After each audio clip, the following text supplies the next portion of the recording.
A fight could be brewing between residents of an Indianapolis neighborhood and the water company. IT Mate's Bennett Haberly explains it centers around something that's in nearly every homeowner's yard. That's right. It is a dispute over those cast iron lids that cover the water meters. Citizens Energy says 18,000 of them are not in working order. It wants the homeowners to pay to fix them. The homeowners say it's not their fault, but regulatory rules say it is their responsibility.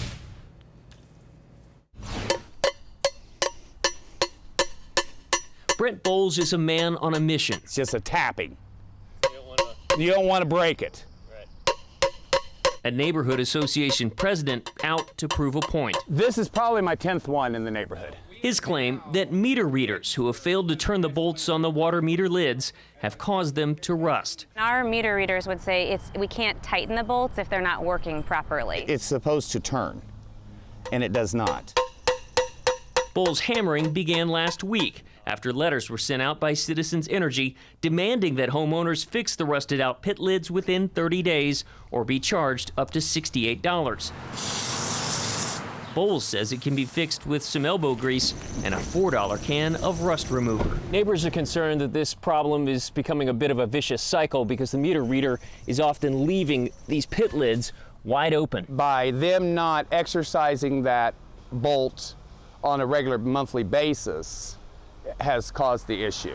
Brent isn't the only neighbor affected. I've been living here since 1974, and I never had problem with the water company or the meter. Charles McDonald and his wife have lived here for 51 years. They're trying to jam people, what they're trying to do. I mean, we're not making any money off of replacing nuts or water meter lids. We are simply charging the customer what they need to pay because it is their responsibility.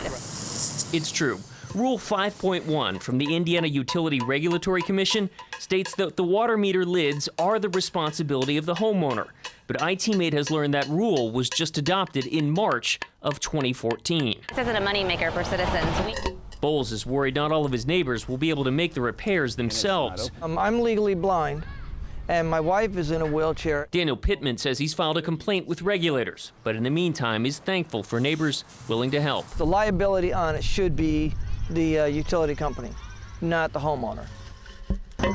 And we have reached out to the Indiana Regulatory Commission to ask who pushed for that rule. Eric and Lori, we have not heard back this afternoon. Okay, so tell me this. How did they come up with $68? Well, they claim it was not arbitrary. They say that $68 is for the cost of the materials and the repairs, but it could be lower. It is capped at $68.